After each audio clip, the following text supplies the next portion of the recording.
What if Thor never became worthy again after failing to stop Thanos? Picture this. The battlefield on Wakanda is silent. Smoke rises into the sky. Half of all life in the universe is gone. And standing in the middle of it all is Thor. Stormbreaker still drips with blood as Thanos turns toward him calmly. "You should have gone for the head," Thanos says before snapping his fingers. The universe breaks apart in front of Thor's eyes. Bucky fades first, then T'Challa, then Groot. Around him, heroes collapse into dust, while the Mad Titan walks away victorious. Thor feels defeated, not because he lost, but because he knows it is his fault. For the first time in his life, Thor Odinson truly understands failure. Not the kind that bruises pride, real failure, the kind that kills trillions. He had all the power in the universe in his hands, and still aimed for revenge instead of victory. And somewhere deep inside himself, Thor hears silence. No thunder. No whisper from Mjolnir. Only shame. Weeks later, the surviving Avengers gather at the compound. Iron Man sits in silence, staring at holograms while Captain America organizes search missions across the galaxy. But Thor barely speaks anymore. He spends most of his time alone, not drinking, not joking, just sitting with Stormbreaker beside him. Then one night, Thor returns to New Asgard. The surviving Asgardians welcome him as their king, but Thor notices the fear in their eyes. They do not see a god anymore. They see a failure. Valkyrie tries to comfort him, telling him none of this was his fault, but Thor no longer believes that. Odin once told him that a king's greatest burden is responsibility. Now Thor finally understands what that means. And then it happens. Thor reaches out toward Mjolnir, hoping to feel even the slightest connection to the weapon that once chose him. Nothing happens. The hammer does not move. At first, Thor thinks he is simply exhausted. He grips the handle harder and summons every ounce of strength in his body. Still nothing. Then he hears it. "You are no longer worthy." The voice is not spoken aloud. It echoes inside his soul itself. For the first time since he was a young prince, Mjolnir rejects him. That night changes everything. Over the next few months, Thor becomes obsessed with power. If worthiness is weakness, then he would cast weakness aside. He trains constantly. He travels alone across dead worlds, hunting the remnants of Thanos' armies. Entire fleets vanish overnight. Pirate empires collapse. At first, the galaxy celebrates him. Then they begin to fear him. Thor stops taking prisoners, stops negotiating, stops showing mercy. He tells himself that mercy is what caused all of this in the first place. Thanos should have died immediately. Hela should have been destroyed before Ragnarok ever began. Every mistake in Thor's life came from hesitation. Never again. Years pass. Eventually, the Avengers track down Thanos on his farm world. The mission goes almost exactly the same as before. They corner him, discover the stones are gone, learn that the snap cannot be reversed. When Thanos calmly admits what he has done, Thor doesn't hesitate for even a second. Stormbreaker slices straight through his neck. The others stare in shock as Thanos' head falls to the ground.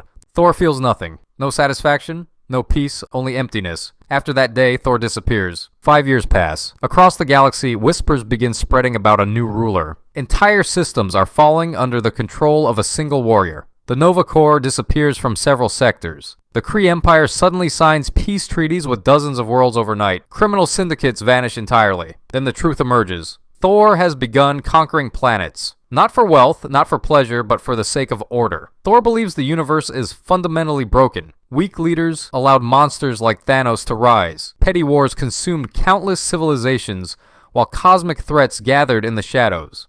In Thor's mind, freedom itself is the problem. So he decides to do what Odin never could, unite the galaxy under one throne, his throne. And terrifyingly enough, it works. Where Thor rules, crime disappears. Invasions stop. Famine vanishes because Thor forces advanced worlds to share technology with weaker systems. Entire galaxies experience peace for the first time in centuries. But that peace comes at a cost. Any resistance is crushed instantly. One world refuses Thor's rule and attempts to build anti-Asgardian weapons. Thor personally descends from the sky during their military parade. Thousands of soldiers open fire on him while Thor slowly walks through the explosions without flinching. Then lightning erupts across the entire continent. The rebellion ends in less than 10 minutes. After that, almost nobody resists anymore. Meanwhile, on Earth, the Avengers begin hearing disturbing reports. Rocket is the first to figure it out.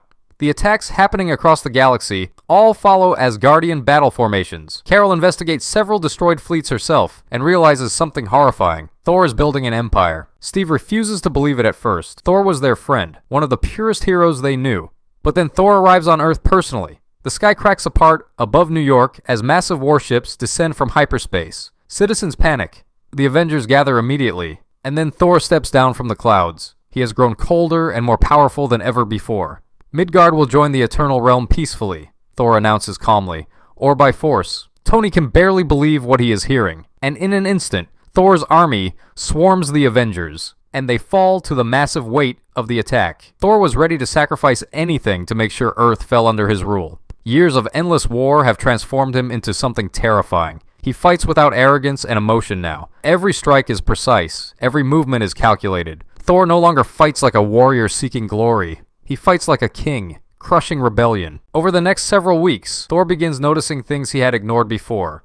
Worlds obey him, but they do not love him. Children hide when his ships arrive. Entire civilizations kneel before him not out of loyalty, but terror. He had saved the universe from chaos, but he had killed hope. Thor thought his conquest would bring order and peace, but what it brought was fear. He realized a system rooted in fear can never stay afraid forever. Then Dr. Doom sees the broken Thor and locks him up in a specially designed prison cell. I'll finish what you never could.